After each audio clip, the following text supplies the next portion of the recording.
ज्वलल्ललाटपट्टपावके किशोरचन्द्रशेखरे प्रतिक्षणं मम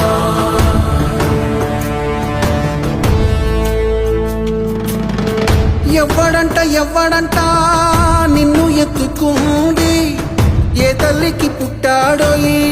నంది కాని నంది ఎవ్వరూ కానంది